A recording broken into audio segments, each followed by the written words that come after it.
Hi, my name's Alyssa. Thanks for watching today. Before we get started, we wanted to fill you in on our church. Here at Grace, we have a mission and a purpose. Our goal is to help people discover truth, decide on Jesus, demonstrate change, and deploy for others. If you're looking for a church, we would love for you to come be a part of what God is doing here at Grace. You can check us out on Facebook, Instagram, YouTube, and Twitter. We would also like to invite you to one of our Sunday morning services. Check out ohiograce.com for a list of campuses and service times in your area. We have a great time gathering for music, hanging out, and learning about who God is and how that affects our lives. Thanks for watching, and we hope to see you here next week at Grace.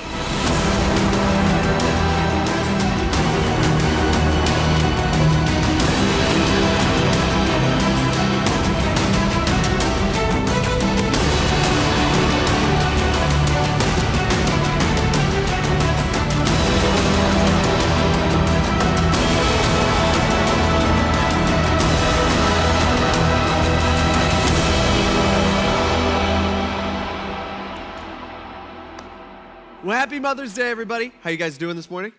Good? All right, you feeling good about Mother's Day? That's good, that's good. Hey, just want to wish you moms a happy Mother's Day. We hope that you've had a great morning. Hey, you're starting off right, you in church. All right, that's good, that's good. But we hope that you have a rest of the good day. We hope that everything is perfect for you and that you just get to relax and enjoy yourself, and your kids are like serving you all day long, right? Because that's what they do. On Mother's, yeah, a little bit. Supposed to, but don't. Okay. It's funny because somebody this week, they asked me, they're like, so what's the topic for Mother's Day? Like, what are you talking about this Sunday? And I was like, well, we've been going through Luke, so the next thing that Jesus actually teaches on is humility, okay? And they're like, tell me, you are not speaking about humility on Mother's Day. I'm like, hey, I didn't get to pick it, okay? Jesus, it's not my fault he didn't cooperate with our 21st century holiday schedule, all right? That would have been a lot easier, but he didn't do that. And he knew about it, but he just didn't do it.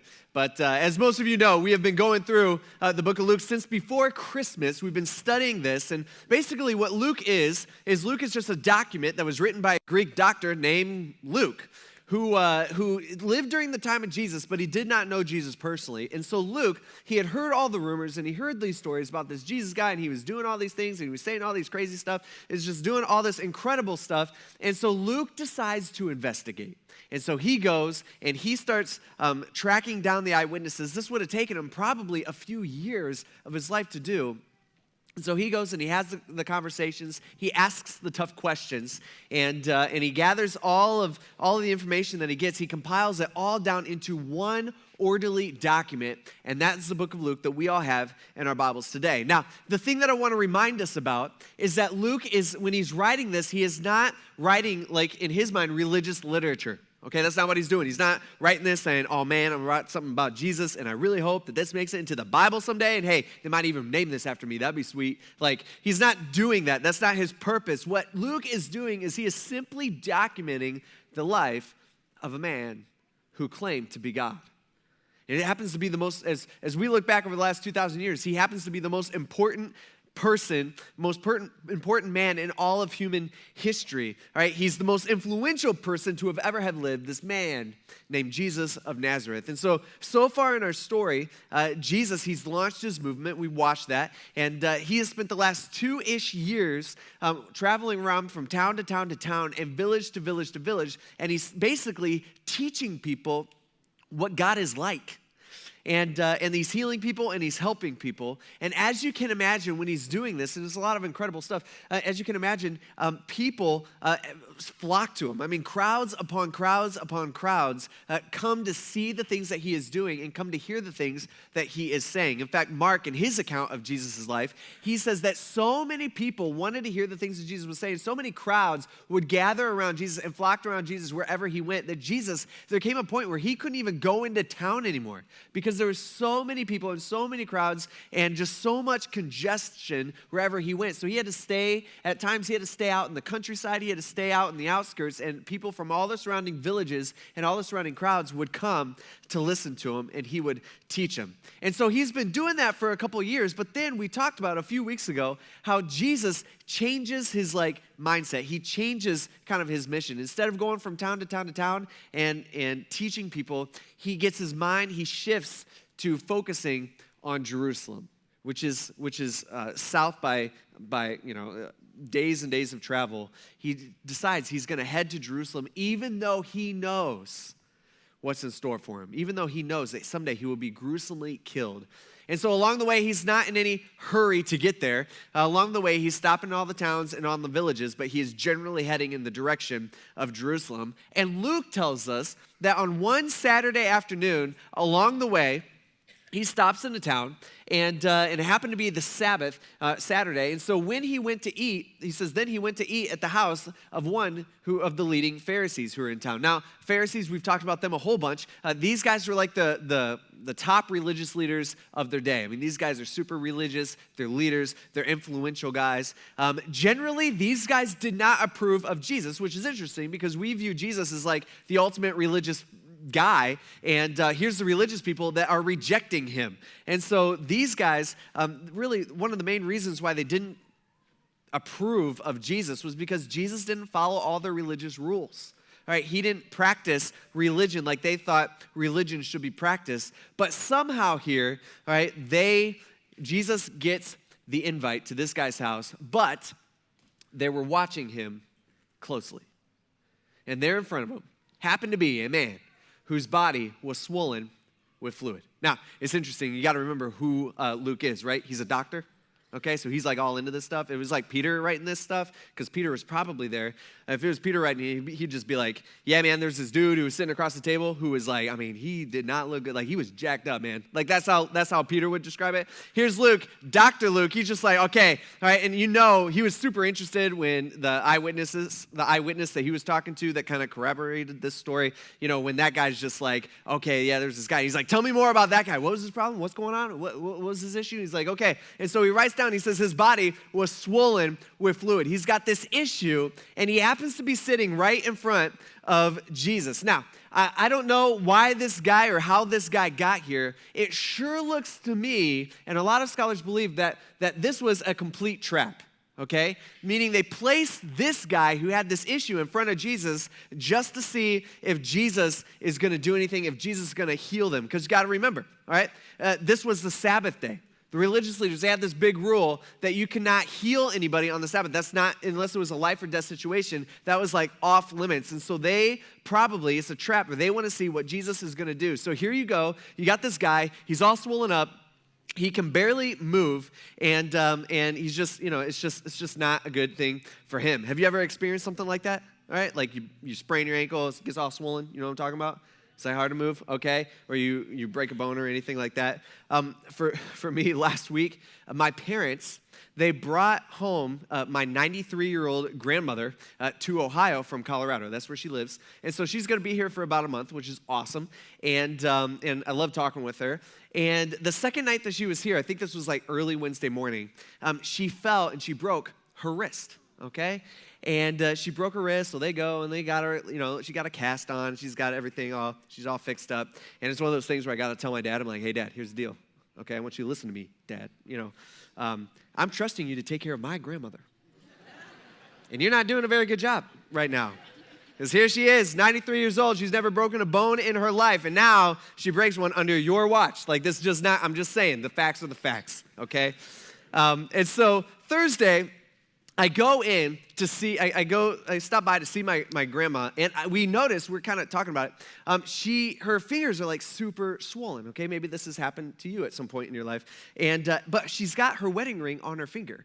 And so it's like, swollen, and you're like, dude, I'm looking at it, and I'm like, I'm no doctor, but like, that ain't good. Like, we got to get that like ring off. It's going to cut off circulation or something. It just, it's just not a good thing. And so as my dad and I are discussing this, we do what every good son and grandson would do is we go to Google, go to the internet. What do we do about a ring stuck on, somebody's finger? And so we go and we gather all the tools that Google says we're going to need. It's like, things that are like pliers and floss and Vaseline and ice. And after a lot of pulling and a lot of massaging and trying to get that thing off, we finally got the ring off her swollen finger. And I was just thinking about this week as I am studying this. I'm like, hey, I just kind of experienced something about swollenness like even this week. I'm thinking about this guy.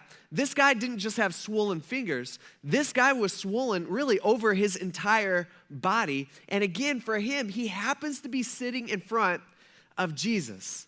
And so here's the people at this dinner, and the host and the guy who had invited them. I mean, they've all heard the rumors. They know who Jesus is. They've heard the stories about him healing people and doing kind of incredible things. And everybody's thinking it, but nobody wants to say it. Everybody is wondering, is Jesus going to do one of his like magic tricks on this guy? Is he going to do it?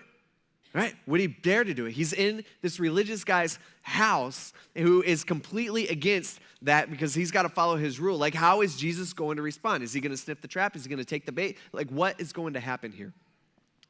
And so in response, Luke says, Jesus, he asked the experts, the law experts, and the Pharisees. He says, hey, I got a question for you. I want you to think through this just real quick. You tell me, is it lawful to heal on the Sabbath, on Saturday, or not? All right, I know your rules. I know you're all about your rules. But I just want to let you, is it is it lawful? Should I do this or should I not? All right, it's interesting. We talked about this a little bit last week. The reason why the religious leaders had this rule, and they actually get it from the Old Testament, is not exactly they change it, right, to fit their needs, which is not good. But what they're doing is they're taking it from the Old Testament. One of the 10 Commandments is remember the Sabbath. And what we see is from the beginning of time, even God did this in creation, is that God has given us a rhythm for life, for the way that we should live our life. And the rhythm of life, really the way that looks is we are to work hard for 6 days a week. And then we are to completely rest one day. Right? Some of us, we don't know what looking hard means. Some of us, we don't know what resting looks like. And so that's the way that we're supposed to live. And so these guys, they took that rule. They're like, okay, work hard. All right, 6 days a week, completely rest one day a week. That completely rest, we're not supposed to work. We're not supposed to do anything that day. We're supposed to relax and kind of like chill. And so these religious people, they created a bunch of rules, rule after rule after rule, so that they wouldn't come close to breaking God's rule. And so they had things, again, we looked at this last week. They had things like you had to count your steps on the Sabbath. Right? Because if you walk too far, if you took too many steps, God might consider that work, and then you're breaking God's rule, okay? They were not allowed to spit in the dirt. You can spit on a rock, that's totally fine. You can't spit into dirt because technically that's making mud, and technically God might consider that as work, and so you can't do that, right? They had the rule that you couldn't light a candle. Okay, because technically that's building a fire, and maybe God might technically view building a fire as work, so you can't do that. All right, you couldn't carry anything. You also couldn't help anybody physically unless it was a life or death situation. And so they had all these rules, and it sounds pretty relaxing, doesn't it? Like here's this day that God says, I want you to completely relax one day, and here's these religious people. They're like, yeah, relax and follow all these rules, okay? Count your steps, do all this stuff. Like, Mom, does that sound relaxing? Okay? Yeah, some of you moms are like, that sounds like my everyday life. I'm thinking about this, doing this, counting those things, like you're doing all these things. See, these well-intentioned religious people, they loved their rules. They're all about their rules. They're rule people, rule followers. It's funny because the incident that we looked at last week, which is very similar, happens on the Sabbath. This may have just happened a week prior to this place, okay? Probably in 2 different towns and that are near each other.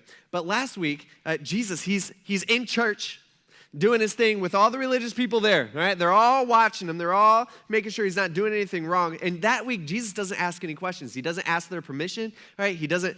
What he does is he just sees this lady that needs his help, and he just heals her. And then, if you remember what happens, the passive-aggressive religious leader addresses the crowd and kind of yells at Jesus through the crowd, saying, hey, guys, you guys can't be doing this. This is not right. You guys have just broken a rule. And then Jesus has to correct them, and it's like completely awkward. Remember that? Kind of how that goes? Right? It's interesting. That's what he did like last week, but this time, before Jesus does anything, he just straight up asks them. I mean, he like puts them on the spot. He's like, hey, question for you. Right? You know what I'm about to do? All right? You set this up this way. You know that this guy's got issues, and you set him right in front of me. And he straight up asks them, is it lawful to heal on the Sabbath or not? Should I do this or should I not? And they don't want to answer the question because if they say no, then they're like heartless. Right? And if they say yes, then they've just broken their own religious rule. So Jesus has trapped them. And so they kept silent. You ever been there where someone's asking you a question and they kind of, you're in an argument and, they've completely just won and you have nothing to say. You're just like, Okay, that's what just happened. And so he took the man, even though he knows it's a trap, even though he knows that this is going to cause some issues, he takes the bait, he walks into the trap, and he decides to help this man anyway, and he healed him, and then he sent him on his way. Now, when he did this, everybody in the crowd, everybody at the table, and there's a bunch of people here, everybody at the table, everybody around the table is silent. Nobody knows what to say. They can't believe it. I mean, here on one hand, Jesus just did a miracle before their very eyes. I mean, they never seen anything like this. Like, this dude was jacked up, okay? And Jesus just fixed them just using his words. It was crazy. But then on the other hand, Jesus just broke the religious rule because he did it on a Saturday. You can't do it on a Saturday. You can't do that. And so some people are astonished and other people are offended. And Jesus, check this out, and Jesus knows it. And he's totally okay with it. And so he looks at the people sitting around the table and he gives them the same argument that he gave last week. He says, hey, question, which of you has a son or an ox that falls into a well, like into a pit, that you will not immediately pull him out on the Sabbath day? He's saying, hey, when you have like an animal that falls into a pit, or maybe it's even your own son that falls into a well or something, do you wait until the next day to rescue him? No. See, his point that he's making is he's saying, you guys make exceptions for Sabbath day work rule that you made up, for your animals and for your family, but not for this guy. Your rules are so inconsistent. And he's saying it is messed up, and they could find no answer to these things. And things have gotten awkward, all right? You've been there in situations like that, I'm assuming, with like a group of people, like kind of a group setting, where someone will say something that you know offends that person, and that person says something that you know offends this other person, and things have been said, and you just like, you'd give anything to not be there at that moment. You know what I'm talking about? That might be at work, that might be in any place, all right? I'm guessing this is how everybody felt at this point. And so Jesus knows this, and Jesus uses this opportunity to teach, and he decides to tell them a quick story. Luke says he tells them a parable, which is just a short little story, to those who were invited. And so he noticed how when as they got there, that they would all choose the best places for themselves. All right, so Jesus, think about it, he's just called them out on their dumb religious rules, and now he's about to call them out on their lack of humility, meaning and their selfishness. And so because everybody is trying to get the best seats at the table, okay? We all know how that is. This is kind of how it is growing up, right? Like you get to the table, mom calls for dinner, you're trying to get like to your favorite seat. Or we all do this even as little kids where it's like you walk out the door because you're all leaving somewhere, and what do you yell? Shotgun? All right, because you're trying to get the best seat, which is the passenger seat, you know what I'm talking about? And then, inevitably, what happens, that usually works like 85, maybe 90% of the time, but sometimes your sibling hates you, or not hates you, maybe doesn't like you so much or is so mad at you, and so what do? It's like they run to the door and they completely ignore the shotgun rule, which is so messed up, and then it's like survival of the fittest at that point, you know what I'm talking about? Okay, kind of like that, all right? That's what we do. We even do this today. Like, think about it. Probably none of us in this room when we go to Walmart, we don't park in the hundreds of open parking spots near the gas station. Like, we don't do that. What do? No, we try to get the best spot that we can before the next guy gets it. And then what really ticks us off is if we're waiting on a spot and it's a really good one, and then somebody completely does what no man or woman should ever do in our society. They swoop in and they take that spot before you. You are so mad at them, right? That's what we do. All right?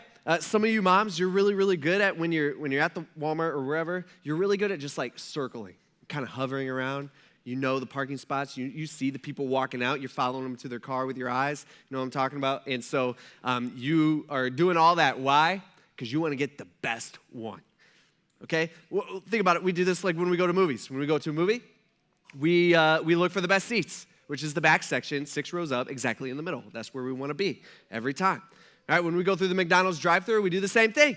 All right, when we're in line and the line starts splitting, right, you know what I'm talking about? Because they got the dual thing. All right, what are we doing? We're analyzing. We're crunching the numbers. We're like, okay, this guy ordered this. Now he had a quick order, so I think they're going to go faster. So we're trying to, am I going right? Am I going left? I don't know. And this is you trying to decide all to be so that you could get your food the fastest for you. I mean, we all do this. Ironically, think about it. We live our life fighting for the best places for ourselves. And that's exactly what these people are doing. And so Jesus says, he says, hey, let me just give you a piece of advice. when you are invited by someone to a wedding banquet, okay, when you're inviting to a wedding reception, okay, or a dinner kind of like this that they're all sitting at, he says, here, don't sit at the place of honor, meaning don't sit at like the head table. Okay, don't do that. That's not cool. All right, because a more distinguished person than you may have been invited by your host, meaning he's saying, hey, when you go to like, let's say he's just using a wedding reception as an example, okay? You wouldn't go to the head table, we all understand this, because you expect that that's where the more important people, like the groom or the bride, will be sitting, okay, or the best man or whoever. He says, so don't do that. If you do that, then the one who invited both of you may come and say to you, hey, you're sitting at the head table. You really need to give up your place to this guy because he's the groom, right? He's important. And then in humiliation, that'd be super embarrassing, you will proceed to take the lowest place, which would be the kids' table in the back corner, all right, where they're like sneezing and coughing and like spilling stuff all the time, okay? We hear them, but we don't try to look over there. He says, instead, when you are invited, go sit at the lowest place. He's like, why don't you try this? Why don't you try sitting at the kids' table first? So that when the one who invited you comes, he's going to see you sitting at the kids' table, and then he'll come to you. He'll say to you, hey, friend, you don't sit here. I got a better spot for you. Move up higher, and then you will be honored in the presence of all the other guests. He says, for everybody who exalts himself will be humble. See, this is what we do.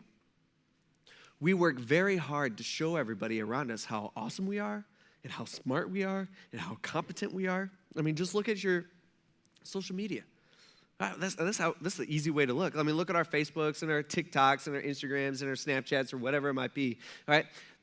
What we do is we project a life that's way better than our life actually is, all right? It's true. Like, that's honest. Like, moms, think about it. You ain't posting a picture of the kid who just peed all over your floor, right? You're not posting that because you don't want nobody to know. You're not projecting that. Like, we are all about exalting ourselves. In fact, we've made new terms, all right, to kind of fit this, like the term selfie. All right, I was looking this up this week. Did you know that there's over 92 million selfies taken a day? All right, think about it. That's like 92 million times in a day, every day, you got people with their phones taking pictures of themselves. We're all about ourselves. In fact, they've had to make new categories, like for death. There's a new category called death by selfie, okay? Because people die a lot of times we're doing it. And death by selfie has actually exceeded death by shark. That's, when people are like leaning over the edge of the waterfall and they're like, click, click, and then they're like, that type of thing. And they're gone, all right? But they got their picture. I was reading up on one guy. You should read Death by Selfie.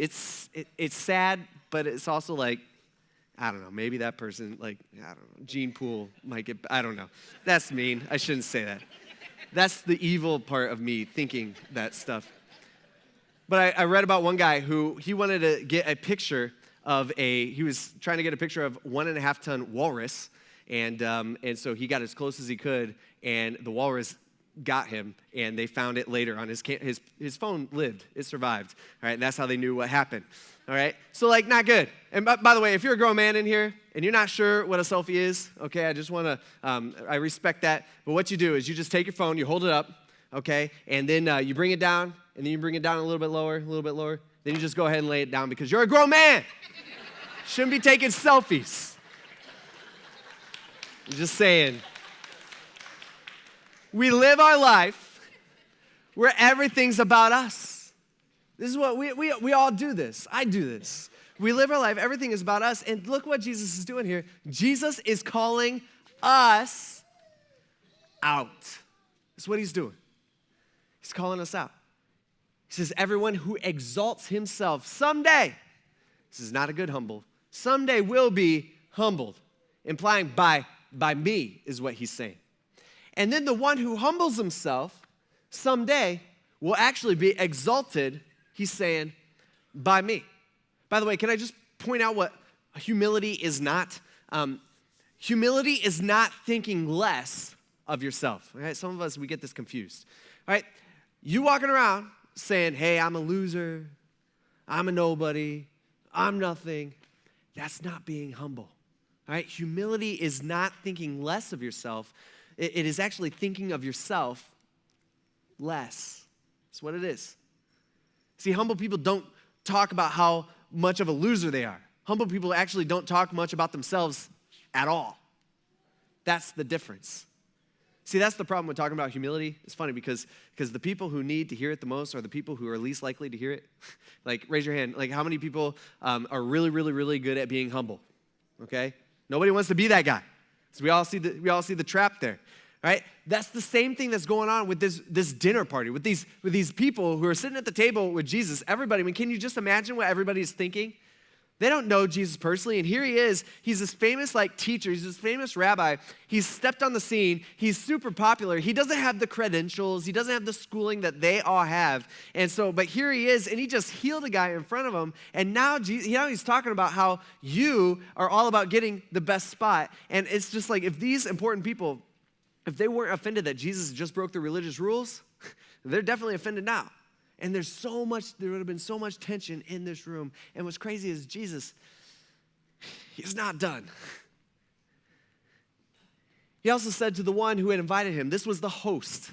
This is the rich dude who owns the place, the guy who invited Jesus to dinner, all right, the host. And I'm assuming the disciples are there, and they're probably sitting next to Jesus, and maybe a few of them at least, but they're like nudging him like, don't do it, Jesus, just don't do it. All right, don't, not the host. Like, this guy's influential. This guy invited us over. Like, he's the one feeding us. And Jesus is like, I'm going to do it. He said to the one who had invited him, he says, hey, just let me give you some advice here.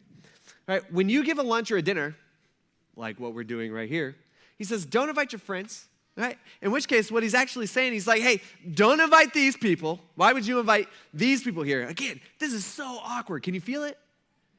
A little bit? It is awkward. He says, don't invite your friends or your brothers or your sisters or your relatives or your rich neighbors, right? Don't invite them, right? Because the only reason you're doing it is so that they might invite you back, and then you will be repaid. And he's saying, hey, that's the reason why you're doing all this. I can see right through you.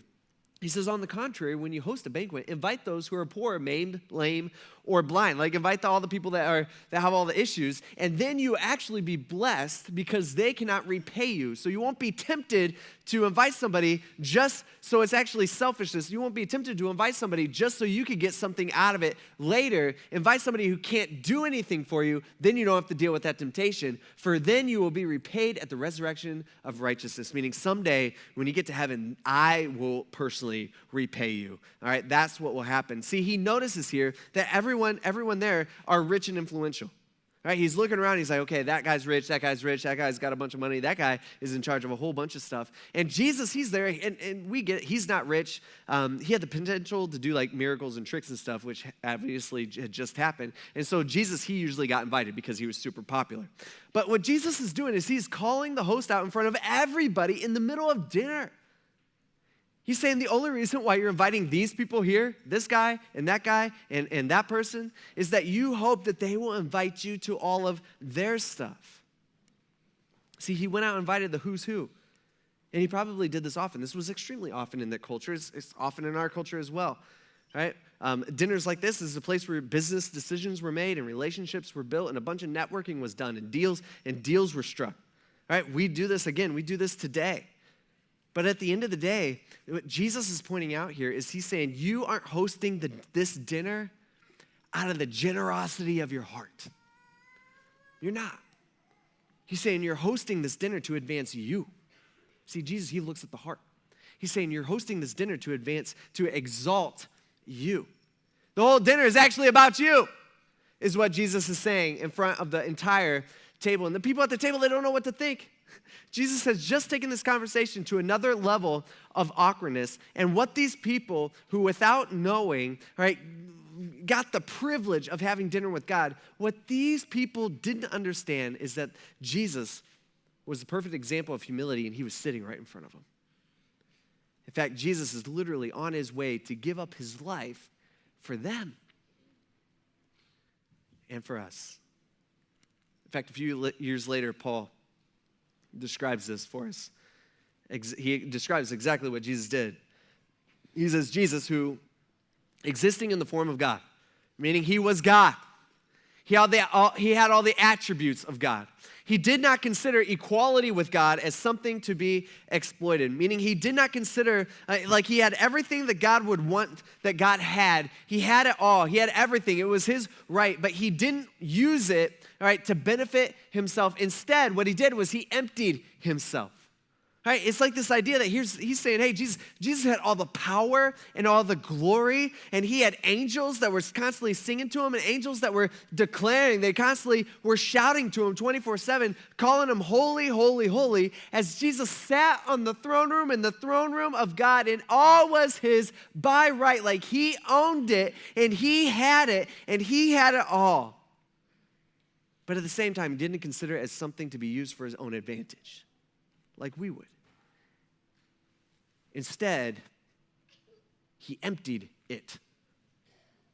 He had all the power, he had all the glory, and he emptied it.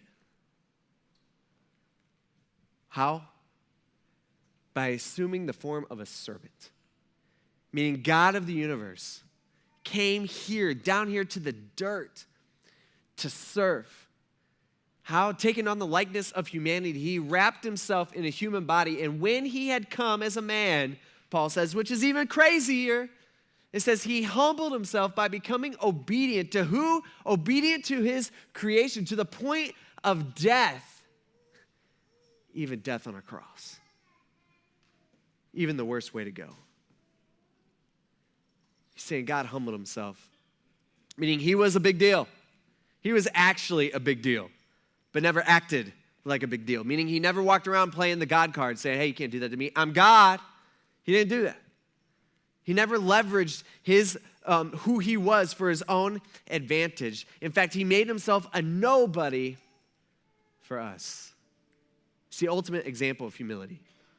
And think about it. These people, 2,000 years ago, on this specific day, on this Saturday, these people got to have lunch with him in their own home. And instead of focusing on who he was and why he was there, they focused on themselves, fighting for the best seat and advancing their career, trying to gain influence. While Jesus, who's God of the universe wrapped in a human body, was on his way to die for them. Think about it. What would that level of humility in your life look like? What would it look like? How would that change the way you interact with the people around you? Like, think about it. What would choosing to lose look like? I'm not talking about losing games. I'm talking about losing in life. We all live life in all different areas of life. We're just competing with the people around us. What would that look like if we chose to lose? What would it look like if we let somebody else go first, even though we were there first? What would it look like if we let somebody else take that idea, even though it was our idea? What would it look like if we let somebody else take credit, even though we earned it? See, it's the opposite of how we normally think. And if you're like me and you're thinking about this week, or you're just like, well, they're going to take advantage of me, right? They're going to walk all over me. That's what will happen. See, there you go again. That's it. It's that thinking. It's in us. It's a part of us. We are all about us. And so, moms, this might not be the most heartwarming Mother's Day message today, but if we could just master humility, and if we could learn it, and if we could do it, it would improve every aspect of our life. Right? We'd be better moms. We'd be better dads. We'd be better husbands and better wives. We'd be better employees at work. We'd be better bosses and better managers. All right, we'd have way less stress, way less anxiety, way less worry. It'd be better for us mentally. It'd be better for us emotionally. Jesus is saying it's just good for us. And he's saying, and it's right. So that's something that I just want to, as a church family, this is something I want us to think about this week. As we go have lunch with our moms or, go do whatever we do on Mother's Day afternoon. And as we wake up tomorrow morning and as we continue our normal weekday routine, it's something we need to think about. How can I intentionally be humble? How can I intentionally show humility? Not to, wow, look how humble I am, but to look more like Jesus. Let's pray. God, we thank you for these words and Humility is not an easy thing. It's not in us. It's not part of us. It's not something that we're just like, we're naturally good at. But you've called us to be humble anyway. And Lord, we thank you for you. You gave us the perfect example of what it means to be humble, what it means to actually show true humility. You, God of the universe, came down to the dirt, born in a barn, lived a perfect life, allowed us to put you to death, and even death on a cross, even the worst death. But you did that for us. And we thank you so much for that. Can't thank you enough. God, we need your help. Lord, we ask this in Jesus' name. Amen. Thanks for watching, and we hope to see you here next week at Grace.